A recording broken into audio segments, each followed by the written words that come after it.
TGPSC Telangana public service commission నిర్వహించే ఏ ఎగ్జామ్లో అయినా తెలంగాణ మాసపత్రిక ఒక మంత్లీ వస్తుంది. దీన్ని మంత్లీ మ్యాగజైన్ అంటాం. 2026 ఏప్రిల్ నెలకు సంబంధించింది ఇది. అంటే 2025 జనవరి నుంచి 2026 డిసెంబర్ లోపులో జరిగే ప్రతి ఎగ్జామ్కి సంబంధించి ఇందులో నుంచి క్వశ్చన్లు వస్తుంటాయి. పోయినసారి గ్రూప్ 1, గ్రూప్ 2, గ్రూప్ 3లో కూడా వీటి నుంచి క్వశ్చన్లు వచ్చినాయి. ఎక్కువ స్టేట్ సర్వీస్లోకి వెళ్ళవలసిన వాళ్ళు మొత్తం దీన్ని ఫాలో కావాల్సిందే. ఇది గవర్నమెంట్ వారు ఇస్తారు, అంటే అథారిటీ ఉన్నది. ఇది గద్దర్ అవార్డుల పండగ 2026-27 రాష్ట్ర బడ్జెట్. మీరు ఏదో మ్యాగజైన్ చదవటం కంటే ఇటువంటి దీన్ని క్లాస్ ప్రిపేర్ అయితే ఈజీగా ఉంటుంది. అంటే అథారిటీ కాబట్టి. ఓకే, నెక్స్ట్ దీని తర్వాత మంచి రేవుల వద్ద, ఇక్కడ క్వశ్చన్ ఇది. మంచి రేవుల వద్ద మూసీ తీరములోని నిర్మించే కొత్త ఆలయము ఓంకారేశ్వర స్వామి ఆలయం. మంచి ఓంకారేశ్వర స్వామి ఆలయాన్ని హైదరాబాద్ మూసీ ఒడ్డున మంచి రేవుల ప్రాంతంలో ఓంకారేశ్వర ఆలయం నిర్మిస్తున్నారు. అదే ఓంకారేశ్వర ఆలయాన్ని మూసీ నది ఒడ్డున ఏ ప్రాంతంలో నిర్మిస్తున్నారు? మంచి రేవుల ప్రాంతంలో. ఒక సింగిల్ బిట్ అది. ఒక యాక్చువల్గా ఈ ఫిగర్ అనేది తిప్పుకోవాలి, అట్లా ఉంది. నెక్స్ట్ తెలంగాణ మాసపత్రిక 2026 మెయిన్ ఆర్టికల్ సంపాదికేది బుక్ 36-40 పేజీల వరకు ఉంటుంది మంత్ని బట్టి. ఇది ప్రజెంట్ ఏప్రిల్ నెల బీమా ఆహారం ధీమా 2026 జులై నెలలోని ఆంధ్రప్రదేశ్ విడిపోయిన తర్వాత వాళ్ళకు సంబంధించి మనకు సంబంధించి తెలంగాణకు సంబంధించి వేరువేరుగా ఉన్నాయి. అవి వేరువేరుగా ఉన్న క్రమంలోని 2 రాష్ట్రాలు విడిపోయినాక అంతకుముందు ఆంధ్రప్రదేశ్ పొల్యూషన్ కంట్రోల్ బోర్డు ఉండేది. దాని తర్వాత తెలంగాణ పొల్యూషన్ కంట్రోల్ బోర్డుగా మార్చారు. ఇలా తెలంగాణ పొల్యూషన్ కంట్రోల్ బోర్డు నుంచి 20 పోస్టులు స్టేట్ లెవెల్లో రిలీజ్ చేశారు 20వ తారీఖున ఏప్రిల్ మాసం 2026న. అది ఏప్రిల్ నుంచి మే, జూన్, జూలైలో ఎగ్జామ్ ఉంటుంది. ఆ ఎగ్జామ్ సంబంధించి ఎగ్జామ్స్ క్వశ్చన్ రావచ్చు. 2026లో ఉన్న ప్రతి మ్యాగజైన్ నుంచి క్వశ్చన్ రావడానికి ఆస్కారం ఉంటుంది. బీమా ఆహార ధీమా ఈ ఆర్టికల్ మొత్తం. రాష్ట్ర ప్రజానికం, ప్రభుత్వ ఉద్యోగులు, విద్యార్థులకు మొత్తం 3 వర్గాలు. విద్యార్థులు ఒక వర్గము, ప్రభుత్వ ఉద్యోగులు ఒక వర్గము, ప్రజానికం ఇంకొక వర్గం, మొత్తం 3 వర్గాలు సంబంధించి రాష్ట్ర ప్రభుత్వం పలు సంక్షేమ కార్యక్రమాలను ప్రకటించింది. తెలంగాణ రాష్ట్రానికి సంబంధించి 2026-27 ఆర్థిక సంవత్సరానికి బడ్జెట్ను ఉప ముఖ్యమంత్రి, అది ఆర్థిక శాఖ మంత్రి బట్టి విక్రమార్క మల్లు రాష్ట్ర శాసనసభలో ప్రవేశపెట్టారు. ఇప్పుడు 2 ఉన్నాయి మనకి. తెలంగాణ రాష్ట్రానికి 2 సభలు ఉంటాయి తెలంగాణకి. ఒకటి శాసనసభ, రెండవది శాసన మండలి. 1 సభ 2 మండలి. ఈ సభలోని ప్రవేశపెట్టింది ఆర్థిక మంత్రి మల్లు భట్టి విక్రమార్క. అదే మండలిలో ప్రవేశపెట్టింది ఇక్కడ పౌర సరఫరాల శాఖ మంత్రి మరియు నీటిపారుదల శాఖ 2 చూస్తున్న ఎన్నో ప్రవేశపెట్టారు. ఉత్తమ్ కుమార్ రెడ్డి దీన్ని ప్రవేశపెట్టారు. అంటే 2 సభల్లో ప్రవేశపెట్టాలి. ఆ ప్రవేశపెట్టే క్రమంలోనే ఒక సభలోనైతేనేమో ఆర్థిక మంత్రి, మండలిలోనేమో ఉన్న నీటిపారుదల శాఖ మంత్రి ప్రవేశపెట్టారు. ఇక ఈ సంవత్సరం 2026-27 సంవత్సరానికి సంబంధించి బడ్జెట్ మొత్తం వ్యయం, ఇక్కడ ఇది కావాలి, బడ్జెట్ మొత్తం వ్యయం. ఇవి ఎక్కువగా మీకు స్టేట్మెంట్స్లో అడుగుతుంటారు అన్నమాట. 2026-27 ఆర్థిక సంవత్సరం 2026-27 బడ్జెట్ అనేది మళ్ళా 2027-28 బడ్జెట్ వచ్చినాక ఇది ఉపయోగమే. దీనికి సింపుల్గా 3, 2, 4, 324 మరియు 234 ఈ 3 అంకెలు రిపీట్ అవుతుంటాయి. ఈ 3 అంకెలే రిపీట్ అవుతున్నాయి. అయితే 3, 2, 4, 3, 2, 4, 2, 3, 4 అంకెల విషయంలోని అంటే 3,24,234 కోట్లు 2026-27 సంవత్సరానికి సంబంధించి తెలంగాణ మొత్తం బడ్జెట్ వ్యయము 3,24,000 234 కోట్ల రూపాయలని ప్రకటించారు. అయితే దీనిలో రెవెన్యూ వ్యయము 2,34,000 ఇక్కడ చివర ఉంది, ఈ చివరి అంకెని తీసుకున్నాం. దీన్ని 2,34,406 కోట్ల రూపాయలు. ఇవి కూడా కోట్లే, ఇవి కూడా కోట్లే, కోర్సులో ఉంటాయి. ఇది మొత్తం బడ్జెట్ వ్యయం. ఇదేమో రెవెన్యూ వ్యయం. రెవెన్యూ సంబంధించిన వ్యయము 2,34,406 కోట్ల రూపాయలు. దీనిలో మూలధన వ్యయము 47,267, అంటే 47,267 రూపాయలు మూలధన వ్యయం. అంటే మరలా ప్రాజెక్టుల విషయంలో అవి. ఇది రెవెన్యూ అంటే డబ్బులు ఖర్చు పెట్టేది, అది ఖర్చు పెట్టేదే, కానీ ఇది ఫ్యూచర్ ప్లానింగ్లో ఉంటుంది అన్నమాట. మూలధన వ్యయానికి ఎక్కువ పెడుతుంటారు, కానీ ఇప్పుడు మన రెవెన్యూ వ్యయానికి ఎక్కువ పెట్టారన్నమాట. అయితే ఇక్కడ రెవెన్యూ వ్యయం ఏమో ఎక్కువగా ఉంది, అదే మూలధన వ్యయం తక్కువగా ఉంది. కొన్ని బడ్జెట్ విషయంలోని మూలధన వ్యయానికి ఎక్కువ ప్రియారిటీ ఇస్తారు, రెవెన్యూ వ్యయానికి తక్కువ ప్రియారిటీ ఇస్తారు. మూలధనానికి ఎక్కువ ప్రియారిటీ ఇస్తే మానవ వనరులు అభివృద్ధి చెందుతూ ఉంటాయి, ఉపాధి పెరుగుతూ ఉంటుంది. శాసన మండలిలోని నీటిపారుదల పౌర సరఫరాల శాఖ మంత్రి ఎన్ ఉత్తమ కుమార్ రెడ్డి ఆ బడ్జెట్ను 2024-26-27 బడ్జెట్ని ప్రవేశపెట్టారన్నమాట. సేమ్ అంకెల్ని వాళ్ళు ప్రవేశపెడతారు. మనకు మొత్తం 3 అంకెలు కావాలి దీంట్లో. మొత్తం బడ్జెట్ వ్యయం, దానిలో రెవెన్యూ వ్యయం, దానిలో మూలధన వ్యయం. ఇప్పుడు మొత్తం బడ్జెట్లోని రెవెన్యూ వ్యయం ఎక్కువ ఉంది. అయితే ఇక్కడ 2047 నాటికి రాష్ట్ర ఆర్థిక వ్యవస్థ $3 ట్రిలియన్ స్థాయికి చేరాలి. $3 ట్రిలియన్. అయితే ఇక్కడ 1 ట్రిలియన్ = ఎంత కావాలి?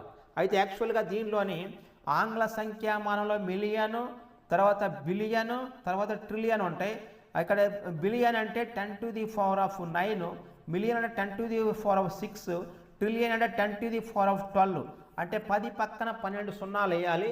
అలాంటి మొత్తం 3 ఉండాలి. అంటే 3 × 10⁴12 డాలర్స్, అంటే ఎంత డాలర్ తీసుకోవాలి? 1 ట్రిలియన్. దీనికి విలువ 3 × ట్రిలియన్ × డాలర్స్, దీని విలువ ఇది. అంటే 1 ట్రిలియన్ = అది. అక్కడ పోయినసారి తెలంగాణ హైకోర్టు ఎగ్జామ్లో అడిగిన క్వశ్చన్ కూడా ఇది అనమాట. 2047 నాటికి తెలంగాణ రాష్ట్ర ఆర్థిక వ్యవస్థ ఎంతకు చేరాలని మహోన్నత లక్ష్యాన్ని తీసుకుందంటే $1 ట్రిలియన్, అంటే యునైటెడ్ స్టేట్స్ ఆఫ్ అమెరికా యొక్క డాలర్స్లోని $3 ట్రిలియన్, 3T. అలా నెక్స్ట్ మొత్తం 1 USD, 1T USD, 2T USD, United states of dollar, అది 4T అని ఇచ్చాడు. ఆన్సర్ ఇదనమాట. ఇక్కడ హైకోర్టు ఎగ్జామ్ అడిగిండు. ఫస్ట్ ఫేజ్లోనే హైకోర్టు ఎగ్జామ్ అడిగిండు. లక్ష్యాలు ఎక్కువ వస్తాయి ఎగ్జామ్లోని.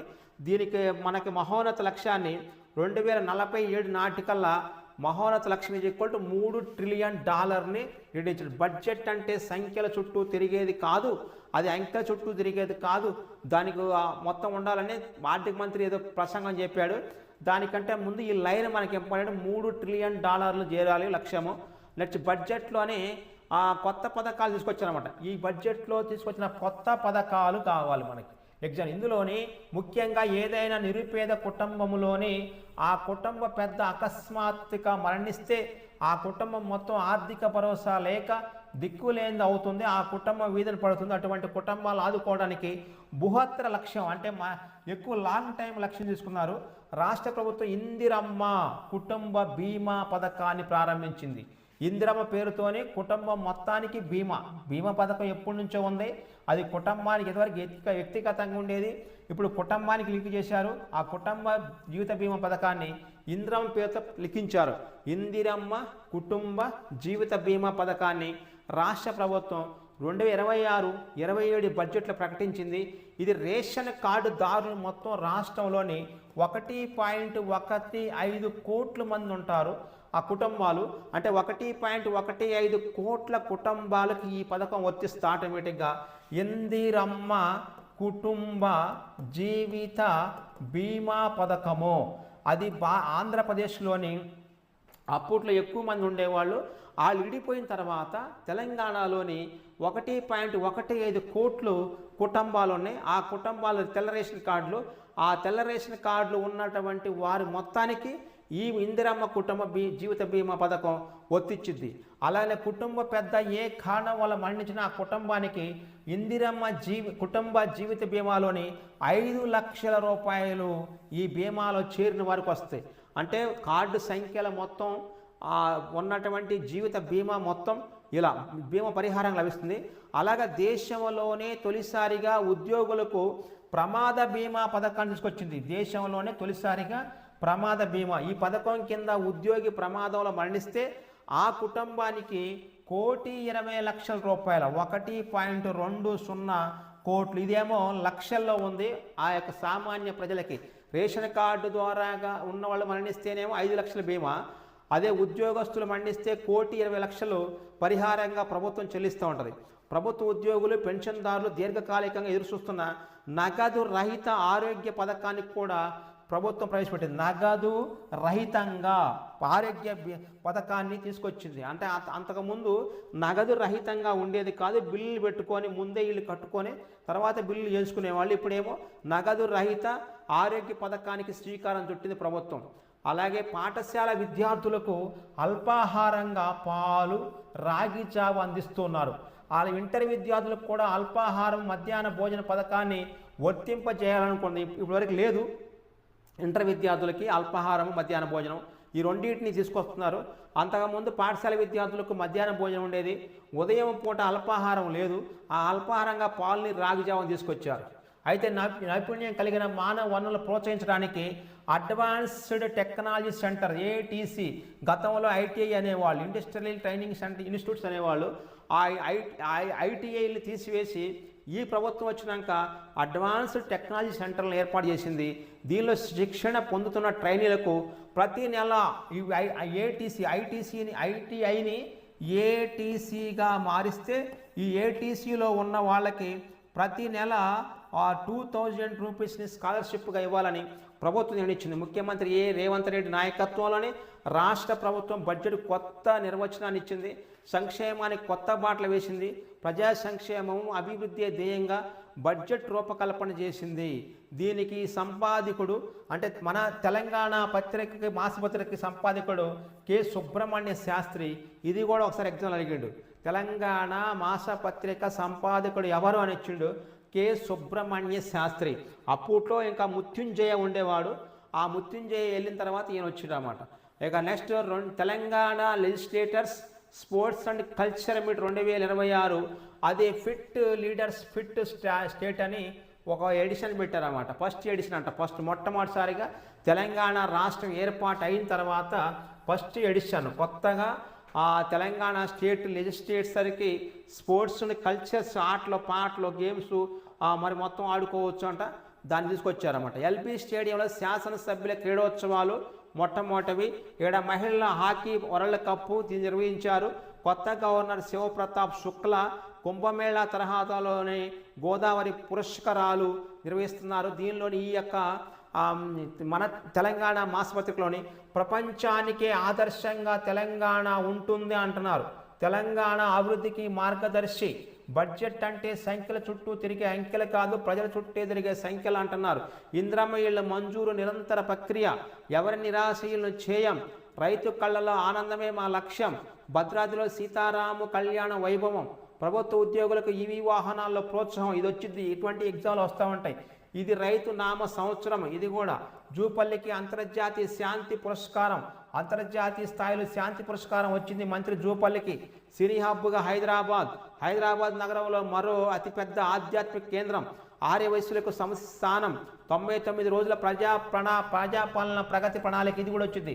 ప్రగతి ప్రణాళిక ప్రజాపాలన పేరుతోనే 99 రోజులు తీసుకొచ్చారన్నమాట. వెలుగుమట్ల బాధితుల జీవితాల్లో వెలుగులేని ఎలుగుమట్లకు ఎలుగు నింపారు. స్వయం సహాయక సంఘాలకు ఆరోగ్య పరీక్షలు అంటే ఎస్హెచ్జీలు. తర్వాత లొంగుపాటు. శాంతి భద్రతతోనే ప్రగతి. ముత్యాల నగరానికి మణిహారం మూసి ప్రక్షాళన. రాజ్యసభకు సింగ్వి ఇది కూడా రాజ్యసభకు 2 తెలంగాణలో ఏ ఖాళీలైతే ఒకటి సింఘ్వి గారికి ఇచ్చారు, రెండవది విఎం నరేందర్ రెడ్డికి ఏకగ్రీవంగా ఎన్నిక చేశారు. మత సామరస్యంతో కలిసిమెలిసి జీవిద్దాం. ఈ మొత్తం ఆంధ్రప్రదేశ్ నుంచి ఇడిపోయినటువంటి తెలంగాణకి సొంతగా ఏర్పాటైన మన తెలంగాణ మాసపత్రికలోని వచ్చినవి. ఆ తెలంగాణ నుంచి తెలంగాణ వాళ్ళు తెలంగాణను పెట్టుకుంటే, ఆంధ్ర వాళ్ళు ఏమో తీసుకున్నటువంటి విధానం ప్రకారము వాళ్ళకి ఆంధ్రప్రదేశ్ అనే పత్రిక వచ్చిందనమాట, మాసపత్రిక.